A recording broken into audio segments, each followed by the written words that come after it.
안녕하십니까. 계명대학교 김춘혜입니다. 교회음악, 클래식 음악의 뿌리라는 제목으로 이제 16번째 강의가 되겠습니다. 오늘은 지금까지 그 루터의 회중찬송가 코랄을 알아본 그 모든 내용의 그 마무리를 하고자 합니다. 회중찬송가 루터의 코랄은 참으로 말씀도 나눌 말씀도 많지만 우리나라 찬송가 예를 들면서 오늘 정도로 해도 거의 루터의 찬송가를 이해하는 데 도움이 될 것 같았어요. 오늘을 마무리하고자 합니다. 오늘은 그 강의 내용에 있어서는 전주에서 들으셨겠지만 17세기 루터 교회의 회중 찬송가입니다. 코랄이죠. 그래서 루터가 돌아가신 후 1600년대 그때 굉장히 또 많은 작시자와 작곡가가 있는데요. 그 이전에 16세기에 그 루터 시대라 할까요? 영향력이 여전히 살아있었던 그 16세기 찬송가와는 약간은 다른 모습을 보이기 시작합니다. 그래서 그런 것과 변화된 모습과 또 그 시기에 활동했던 작시자, 작곡가들을 좀 알아보겠습니다. 1600년대 17세기라고 한다면 서양사를 잘 아시는 분은 아마 아실 것 같은데요. 독일, 특히 독일 경우에 보면 30년 전쟁 아마 기억하실 겁니다. 1618년에서 시작해서 1648년 30년 동안 이어졌던 그 유럽 전 대륙을 휩쓸었던 그 30년 오랜 전쟁인데요.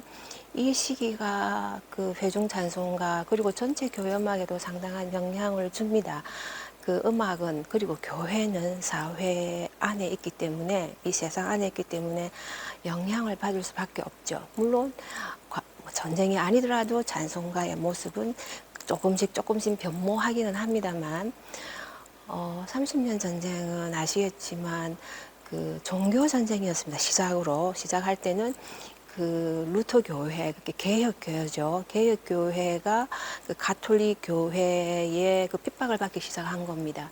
그 보헤미안 지역의 그 개신교의 우호적인 황제가 다른 황제로 바뀌면서 개신교도들을 탄압하기 밖에 한 그 하나의 사건이 있었습니다.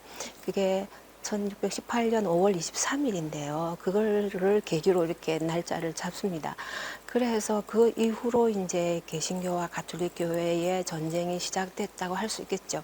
그렇지만 결국은 이것이 시간이 지나감으로 해서 30년 동안 끌었던 그 모든 과정에서 보면 단순히 종교적인 그런 갈등이나 분쟁이 아니고 정치적으로 서로 국가끼리 자신들의 국가의 유익 혹은 그 왕의 패권이라 해도 좋고요. 그런 이익 때문에 서로 패권 때문에 전쟁을 지속하게 되는 결국은 정치적인 그런 전쟁으로 이렇게 달라졌죠.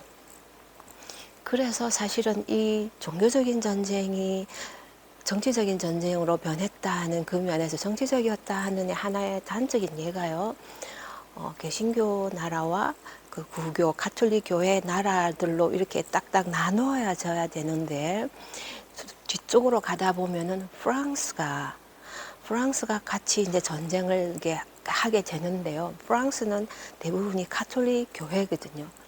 그런데 프랑스는 개신교 교회 그 나라들과 합제를 했었습니다. 그쪽 편에 섰었습니다. 종교는 가톨릭인데. 그러니까 이것이 바로 이제는 더 이상 종교적인 그런 전쟁이 아니라 정치적인 것다는 걸 알 수 있겠죠. 그래서 당시에 신성로마 제국 그쪽 지역과 그 다음에 독일, 그 다음 개신교, 그 다음 프랑스, 영국, 네덜란드, 스웨덴까지, 그 다음에 스페인 이렇게 해서 유럽 전체가 거의 이 전쟁에 휘말렸었는데요. 제일 많은 피해를 봤던 데가 독일이겠죠. 그 기록에 의하면 이 30년 전쟁 동안 전체적으로 유럽 전체 지역의 희생자가 한 800만 명 정도나 된답니다. 어마어마한 희생자거든요. 그러면서 독일을 얘기를 하면 독일 전 국민의 3분의 1 이상, 어떤 기록에 의하면 3분의 2까지도 될 만큼 그만큼 많은 독일 국민들이 희생이 됐다고 합니다. 종교의 이름으로 하나님을 잘 믿겠다 하는 것이 그 싸움에, 전쟁에 서로 죽이는 이유가 될 수는 없거든요. 그런데 역사적으로 보면 십자가 전쟁 때도 그렇고 십자가 원정이 있을 때 그때도 마찬가지고 다양한 종교의 이름으로 하나님의 이름으로 이런 정말 안타깝게 전쟁이 있었다는 것은 참 안타까우면서도 부끄럽기도 하고 역사를 돌아보면서 여러 이렇게 생각을 하게 되는데요. 이 시기입니다. 그래서 이 시기에 1600년대 특히 초반 이 전반부의 이 어려운 상황, 그렇죠? 그러면서 그 전쟁 후에도 그 폐허 속에서 다시 일으켜야 하는 그 독일의 상황을 이제 어떻게 보면 그 음악을 통해서 찬양을 통해서 이제 드러나는데요. 이 시기에 그 찬송가의 특징들을 앞의 시기와 좀 비교할 때 대체로 하는 그 이제 평가가요. 1500년대 루터의 영향권이 있었을 그 1500년대 찬송가는 보다 좀 확고하고 힘이 있고 직선적이고 강한 어쭈 그러면서 객관적이고 또 신학적이고 깊이 있는 교육적이기도 했으니까요.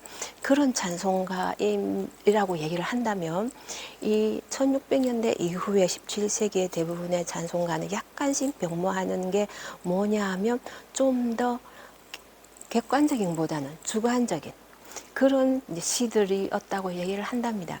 그래서 대표적인 구체적인 예를 들면 우리가 이렇게 하던 표현들이 사실은 내주는 강한성이어도 그 My God가 아니고 Our God 이렇게 영어가 되어 있거든요. 성경은 그 야곱의 하나님 이렇게 되어 있으니까 우리의 하나님, 전체 공동체의 하나님으로 이렇게 평가한 그 단어가 있는데요. 우리 찬송가는 그 번역상의 어려운 점이겠지만 어쨌든 내주는 데 있는데요. 사실은 그 1500년대 대처로 시의 그 찬송세 표현들은 우리라는 공동체적인 그런 표현이라고 합니다. 이에 비해서 서서히 I, 나의 이런 표현들이 이제 그 주어의 명칭이 우리에서 나로 그 변화되는 시점으로 이렇게 보고 있습니다. 그러면서 객관적인 것보다는 개인이니까 주관적인, 그러면서 개인의 표현, 개인의 감성, 그런 조금 더 절절한, 섬세한, 예민한 그런 이제 개인의 신앙 고백들이 훨씬 더 많아지는 시기라고 얘기합니다. 이 시에 이제 그 대표적인 시가 제가 우리 찬송가에 이제 몇 개가 있는데요.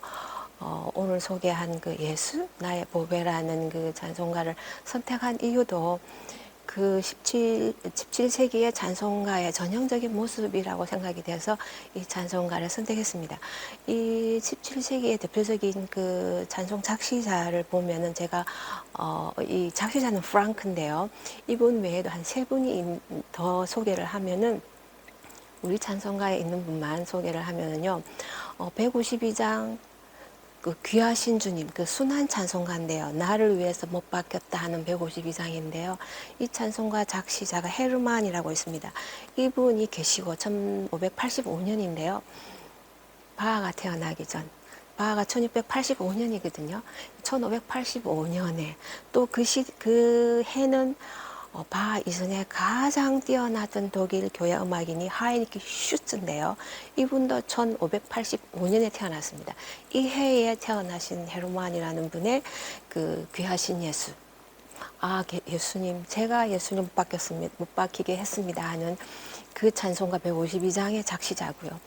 그 다음에 이제 우리가 또 많이 부르는 다 감사드리세 66장이죠.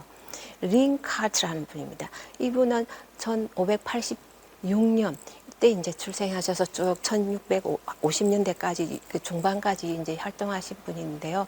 이분의 시가 있고요. 그 다음에 오거룩하신 주님 있지 않습니까? 순한 찬송가 패션 코라이라 하는 이 찬송가 이제 작시자는 아니고요. 그 번역가신데요. 게하르트 목사님이십니다. 저희 우리 찬송가에는 베르나르도 클레어보의 베르나르도라고 이렇게만 되어 있습니다. 12세기에 아주 뛰어난 신학자셨습니다. 수도 원장이시기도 하고요. 굉장한 신학자셨는데요. 이분의 라틴 힘입니다. 라틴어로 된 공식 예배는 힘을 못 부르니까 개인에게 헌신시겠죠. 예수님의 순환을 묵상하는 라틴 시였는데요. 이것을 게하르트 목사님이 이분은 1607년 정도 태어나셔서 쭉 이제 1600년대에 활동하신 나중에 그 작곡자랑 같이 소개할 분인데요. 이분이 바로 이 라틴 시를 베르나르도 이분의 시를 독일어로 번역하면서 조금 주관적인 개인적인 단어를 좀 덧붙인 그 시입니다. 그래서 어떤 다른 나라 찬송가에 보면은 클레오보의 그 베르나르도 그리고 게하르트 두 분을 다 써놓는 찬송가가 많습니다. 그래서 이런 찬송가가 있고요. 바로 오늘 소개할 프랑크입니다. 요한 프랑크라는 작시자인데요. 1618년 공교롭게도 아까 30년 전쟁의 그 시작하던 그 해입니다. 1618년에 태어나서 1677년에 돌아가신 분인데요. 이분의 시가 굉장히 뛰어난 시입니다. 그래서 많은 시를 썼고요. 어떤 기록에 보면 한 100편 정도 된다 이렇게 말도 하고요. 그렇지만 반 이상은 시편 그를 찬송화한 거고 나머지는 장작시다 이렇게 하는 데도 있고 40여 편 된다 이렇게도 하는데요. 많은 찬송시가 이분에 쓰이는 거는 그 사실인 것 같습니다. 이분 찬송가가 이제 바로 81장 예수 나의 보배인데요. 이 찬송가를 조금 이제 가사를 더 소개하겠습니다. 이분은 그 구벤이라는 지금의 그 폴란드 국경과 독일 완전 국경 가까운 베를린에서 약간 남쪽이고요. 바 동네인 라입지히보다는 약간 북쪽에서 약간 그래도 동쪽에 폴란드 접경 지역에 있는 독일 그 당시로 지금으로는 그 지역인데 구벤에서 태어나셔서 뷰텐베르그랑 여기저기 이제 활동하시면서 이제 그 구벤에서 많은 일을 하신 분인데요. 공직자라 할 수 있을 것 같습니다. 관료셨어요. 시장도 하시고 또 시의원 같은 지금의 그런 일들을 하신 분인데 찬송가에 굉장히 뛰어나서 찬송시를 많이 남아 있는데요. 이분의 독일어 원시는 6절입니다. 6절로 되어 있는데 저희 찬송가는 3절만 되어 있거든요. 그래서 참 아쉽기는 합니다. 그렇지만 이제 가장 기본적인 이분이 이제 쓴 그 뭐라 그러나 시에서 전체적인 주제는 나름대로 담아 있다고 생각하는데요. 하나 아쉬운 거는 5절이 빠져 있는 겁니다. 그 5절이 참 아름다운 시인데요. 그 프랑크의 5절인데요. 저희 찬송가에는 아예 없습니다. 그 대신에 이제 1절에서 1, 2, 3, 4, 6 이거는 3, 4절은 거의 없어 보이기는 하는데 다른 절에서 조금씩 그 단어들이 제가 비교해 보니까 등장은 하고 있었습니다. 그래서 확실하게 안 나타나는 거는 그 프랑크의 5절이고요. 3, 4절도 대체로 빠져 있는 듯 하면서 약간의 단어들이 다른 절에 좀 드러나 있는데요.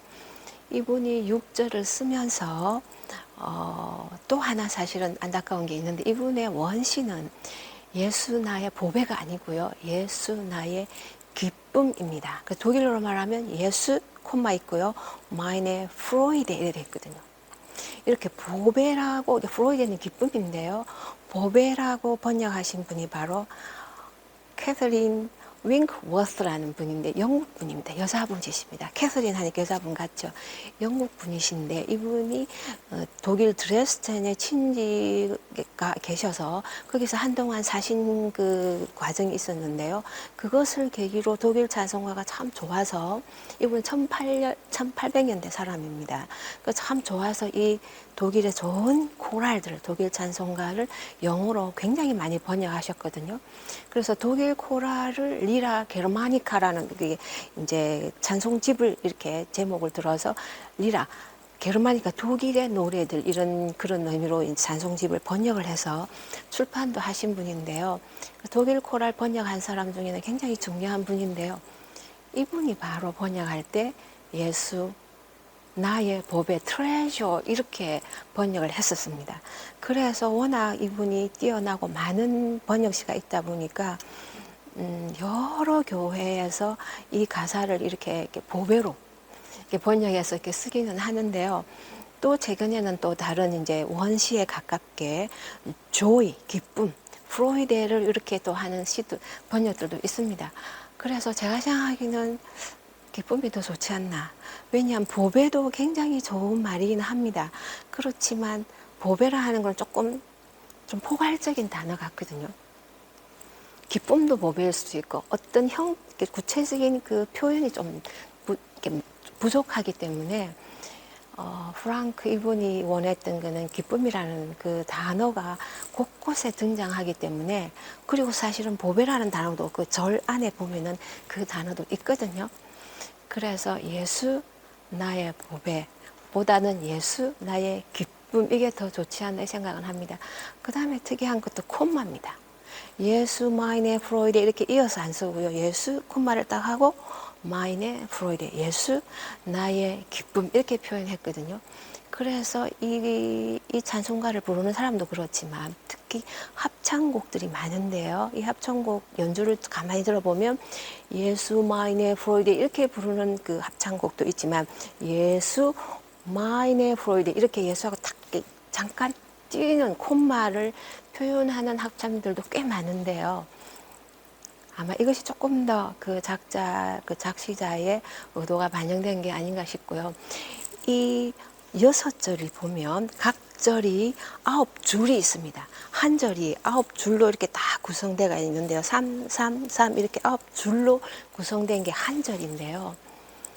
이분이 예수 나의 기쁨, 이걸 맨 첫 줄에 썼고요. 1절에 첫 줄에 썼고 그 다음에 6절에 맨 끝절에 또 썼거든요.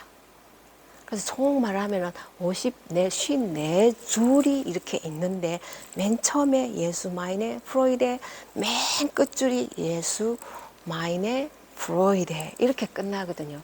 이런 그 맨 처음과 끝을 이렇게 딱 굉장히 중요한 이분의 그 마음을 담아서 썼다는 면에서 참 독특하다. 그러니까 더 사실은 보배라기보다는 기쁨으로 했으면 더 좋지 않을까, 그런 생각이 들었었습니다. 이 가사 중에서요, 특히 그 5절 빠져 있는 그 절을 제가 좀 소개하고 싶은데요. 물론 이제 1, 2, 3, 4, 6절 안에 있는 내용들이 우리 찬송가에 많이 있긴 합니다. 기쁨은 기쁨인데, 그냥 좋아서 기쁘다기보다는요, 아까 30년 전쟁 말씀 안 드렸습니까? 그 시기에 참 어두운 시기거든요. 그리고 후라 하더라도 굉장히 어둡고 그 새로 뭐라 그러냐, 삶을 복원시키고 모든 사람을 격려하고 절망에 빠져있던 사람이 희망을 제시해야 되는 그런 상황이기 때문에 힘든 그런 상황에서 그런 하나의 표현도 있습니다. 그 안에서 그래도 여전히 예수님은 나의 보배, 아니 기쁨이다, 이렇게 이게 표현을 하는데요. 그런 구구절절한 것이 있으면서도 5절에 보면 굉장히 독특한 시인데요. 독일어로 구테 나흐트 이렇게 되어 있거든요. 구테 나흐트란 말은 밤 인사입니다. 잘 자라 이렇게 말할 수도 있고 안녕 이렇게도 의역을 하는데요. 잘 때 하는 인사거든요. 잘 자거라, 밤이요, 안녕, 이것보다는 잘 자라, 이런 의미인데요. 이 5절에 9줄이 있다, 각 절에 9줄이 있다 했는데요. 첫 줄에 구테 나흐트 있고요. 1, 2, 3 세 줄, 그 다음 네 번째 줄에 또 구테 나흐트 또 시작하고요. 그 다음에 4, 5, 6 있고 7, 일곱 번째 줄에도 구테 나흐트 이렇게 세 번을 반복하거든요. 3이라는 숫자는 또 다음 기회 되면 제가 설명하고 싶은데요. 이 세 분을 구테나크 이렇게 하면서 그 단어들은 뒤에 나온 단어는 다 다른데요.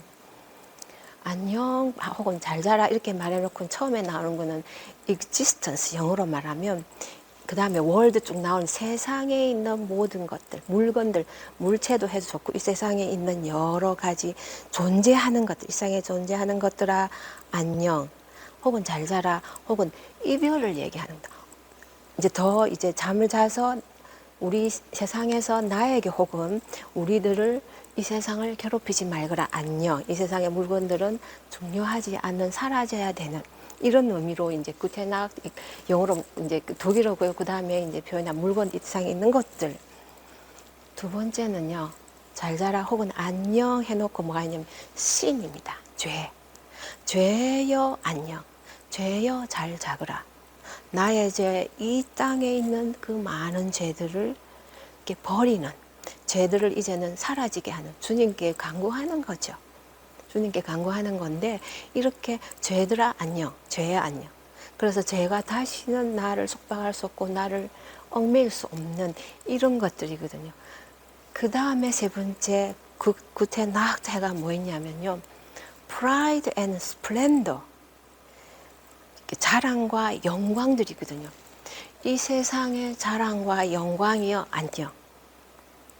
그래서 처음에 나온 이 세상의 것들, 이 세상에 있는 존재하는 그 모든 것들, 그리고 죄, 나의 죄, 이 땅의 죄, 그리고 이 땅에 혹은 자기 자신의 자랑과 모든 영광들이요 안녕.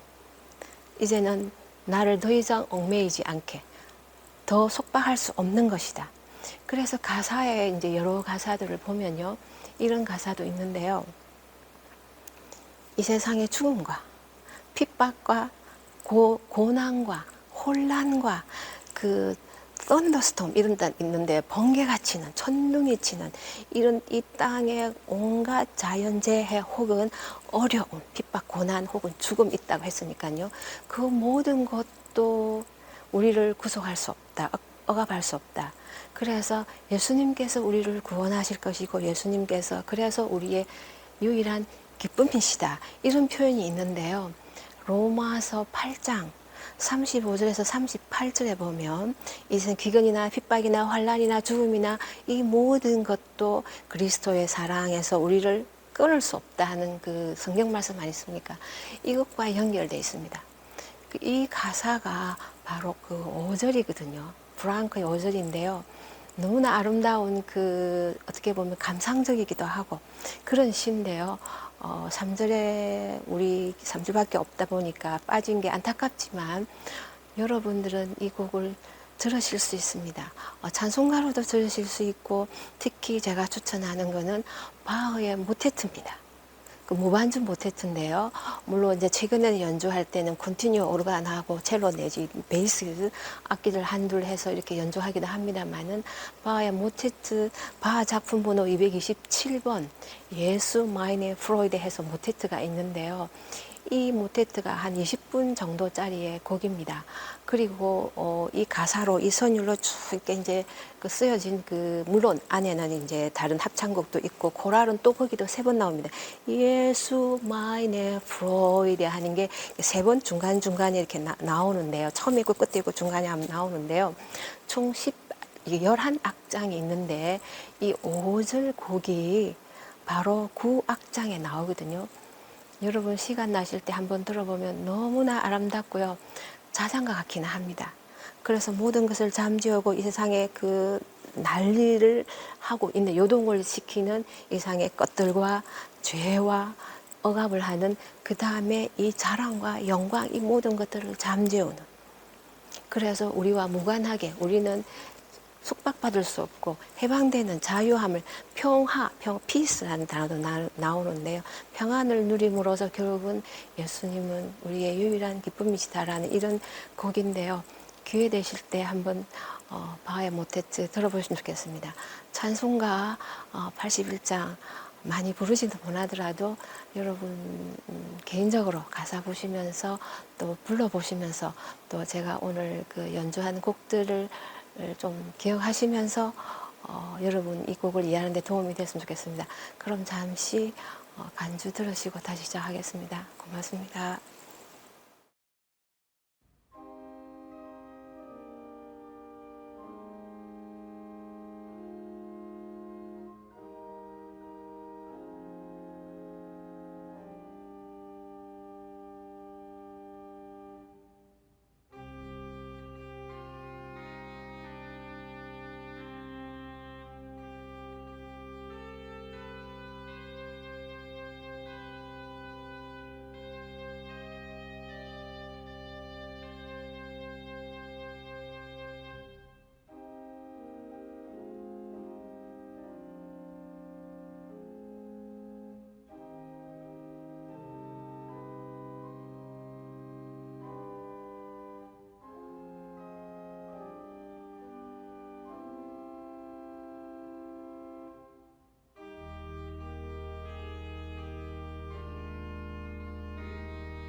네, 이어서 하겠습니다.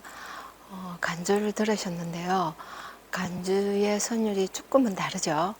그 리듬이 그리고 선율이 약간씩 다릅니다. 이것이 바로 작곡자의 오리지널 선율입니다. 지금처럼 따라라라 된 거는 이제 이후에 특히 바하가 있게 한 것이고요. 크리거의 작곡자 크리거의 그 리듬은 따따따따 붙점 있고요. 그다음 따 해고 따 붙점들이 몇 번 나오죠. 그다음에 음정도 조금은 다른데요. 그래서 제가 소개하느라고 간주를 그 오리지널 그 튠으로 했었습니다. 작곡자는 그 크리거이신데요. 이분은 이제 그 17세기 독일의 그 교회 음악인 그리고 코랄 그 찬송가 작곡가로서 워낙 독보적이신 분입니다.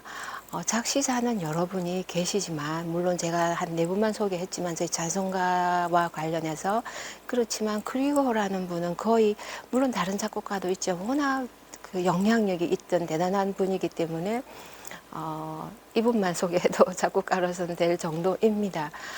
이분은 아까 그 프랑크가 태어났던 그 지역과 비슷한 그쪽 지역에 태어나신 분입니다. 그러면서 여러 곳을 다니면서 이제 공부를 하셨고, 특히 오스트리아에서 조금 지내셨고요. 그리고는 결국은 베를린, 독일 베를린에서 정착하셔서 거의 평생을 거기서 보내신 분입니다. 이분이 그 교회 음악인, 그러니까 독일어로 말하면 칸토잖아요. 교회 음악인으로 있었던 교회가 베를린의 그 니콜라이 교회입니다. 이 교회가 굉장히 유서가 역사가 깊은 아주 유명한 교회인데요. 이분의 그 베를린 니콜라이 교회가 처음에는 당연히 가톨릭이었죠. 가톨릭으로 있다가 루터 개혁 이후에 1538년인가 그 이후부터 루터 교회로 됐었습니다. 그래서 이제 교회 개혁교로 쭉 있었는데요.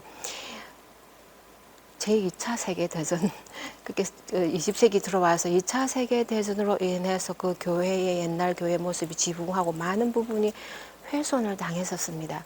그래 훼손당하고 나서는 다시 복원은 됐습니다. 복원돼 1980년 이후에 복원이 됐는데요.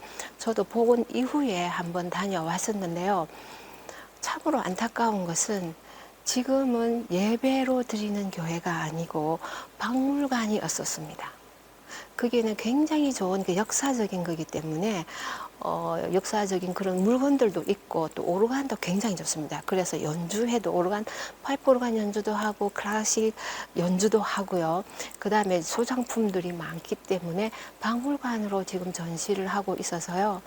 참 안타까웠습니다. 유서 깊은 교회인데 왜 제가 이 유서 깊은 교회라고 또 하냐면 이 크리거뿐만 아니라 아까 제가 작시자 말씀할 때 게하르트 목사님, 어거룩하신 주님 그 라틴 시를 편곡한 목사님 있잖아요. 이분이 저희 지금 찬송가에는 어거룩하신 그 번역밖에 없지만 예전에 저희 찬송가에는 이분 찬송 작시가 종종 있었거든요. 여러 찬송가가 우리나라에 있었으니까 외국에도 이분의 시가 굉장히 많이 불려집니다. 근데 이 게하르트 목사님이 바로 이 니콜라이 교회 목사님이셨습니다. 그래서 항상 그리고 얘기하면 게하르트 목사님 같은 사역자, 동력자, 교회의 같은 동력자로서 거의 물론 게하르트 목사님이 조금 늦게 태어나셨습니다. 1607년에 태어나서 쭉 하신 분이고요. 그 크리거는 1598년이거든요. 그래서 조금 이제 그 먼저 태어나시긴 했지만 거의 동시대에 더구나 니콜라이 교회에서 함께 사역을 하던 목사님, 교회 음악인이시거든요. 그러면서 그 이후에도요, 이 1700년대로 쭉 오면은 또 그 굉장히 유명한 독일에서 그 스페너라는 그 경건주의자의 선장자인 유명하신 분이 계신데 이분도 여기서 목회하신 기록도 있고요. 유명한 목사님들이 거쳐갔던 역사적인 교회입니다. 그런데 현재 우리가 말하는 일반 교회, 예배를 드리는 교회라기보다는 박물관 그 의미로 남아 있어서 참 안타까웠는데요. 여기서 이제 40년 동안 그리고 이분이 음악인이 이제, 이 특히 교회 찬송가에 굉장히 관심이 많았었습니다. 그래서 찬송가를 작곡을 굉장히 많이 했습니다. 그래서 우리가 아까 앞에서 알아봤던 그 네 분뿐만 아니라 헤르만, 그 우리 찬송가에 있는 다 감사드리세, 예수 나의 보배, 혹은 기쁨, 그 다음에 그 152장 귀하신 주님 내가 못 박았습니다 하는 그 찬송가 다 그리고 찬송가거든요. 그 선율들이 이분들이 다 그리고 선율로 많이 되어 있습니다. 그러면서 이분이 남긴 대단한 업적이 있는데요. 바로 찬송집입니다. 선율집들을 쭉 하면서 나중에 가사랑 연결되는 경우도 있지만 어쨌든 이분이 찬송집을 만들었는데, 선율집을 만들었는데 보면 뭐라 제목이요, 프락시스 피에타티스 멜리카 이렇게 돼 있거든요. 제가 이제 사진을 준비했는데요. 그리고 그 사진이 왼쪽에 있고요. 오른쪽에 자세히 보시면 이 오른쪽이 바로 프락시스 피에타티스 멜리카, 이 찬송집의 표지인데요. 맨 위에 그 타이틀이 있습니다. 그리고는 독일어로 위붕이 그 프랙티스, 훈련, 연습이라는 뜻이거든요. 그 다음에 그 밑에 고틀리헤 타이틀하고 경건 이런 게 나오는데, 경건을 훈련, 경건을 연습 이런 뜻인데요.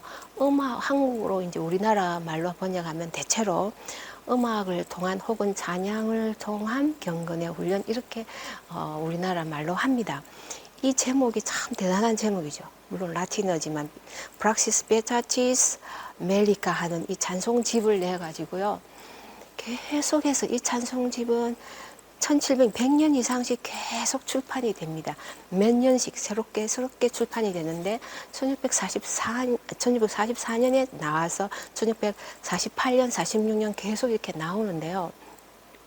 우리나라 찬송가에는 1653년 이렇게 돼 있습니다. 1655년이라는 기록도 있는데요. 그 그리고의 찬송가의 가사와 프랑크의 가사, 예수 나의 기쁨이라는 가사와 그리고요 선율이 이렇게 함께 이게 등장합니다. 1653년이라고 저희 찬송가는 있는데요.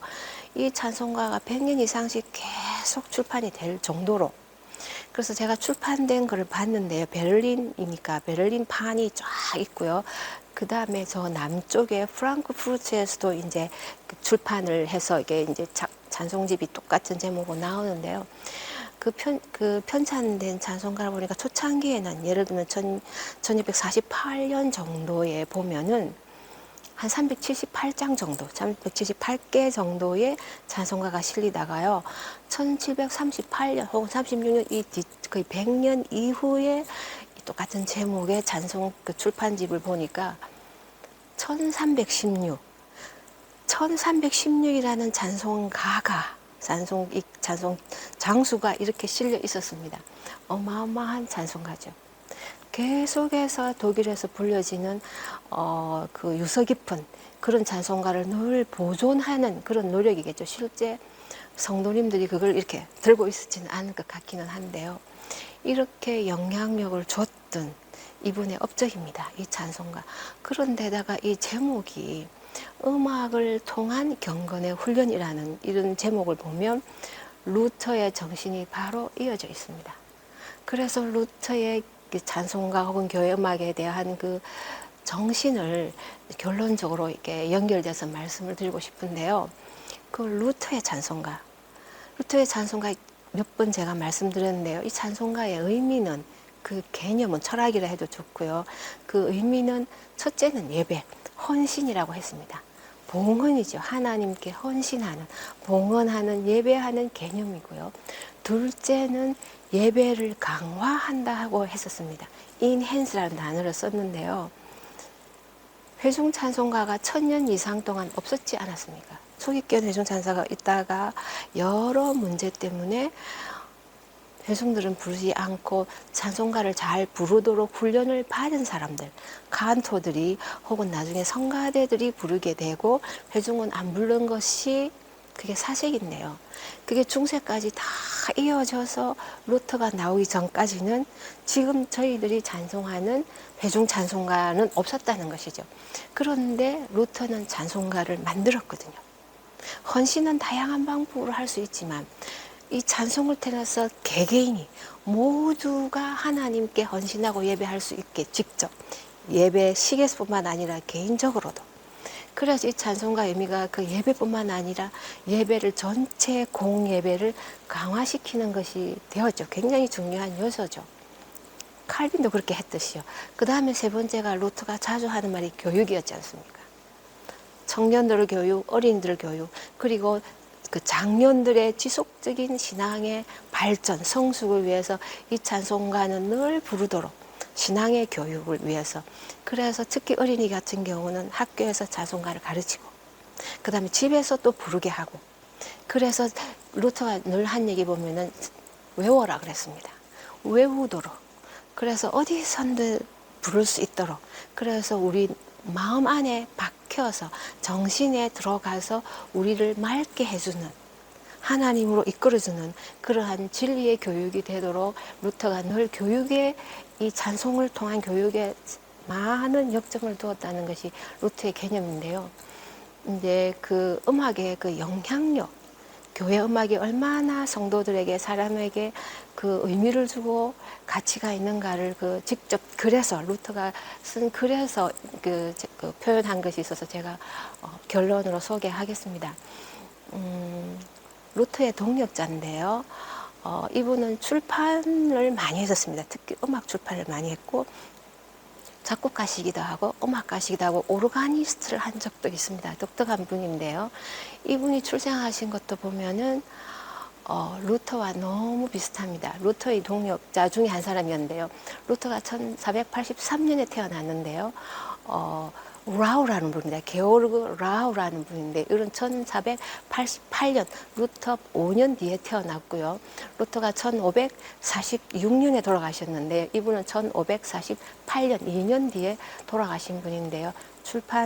음악 출판을 많이 하셨고 작곡가시고 음악인이시고 오르가니스트도 했던 분인데요. 이분의 주 활동지는 비텐베르크였습니다.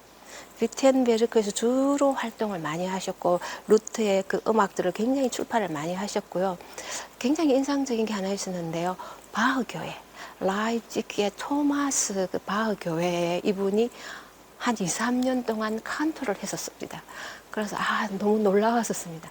바흐의 칸토의 선배이시죠, 그렇죠? 이런 역할을 하셨던 분인데 주로 비텐베르크에서 활동하신 분인데요.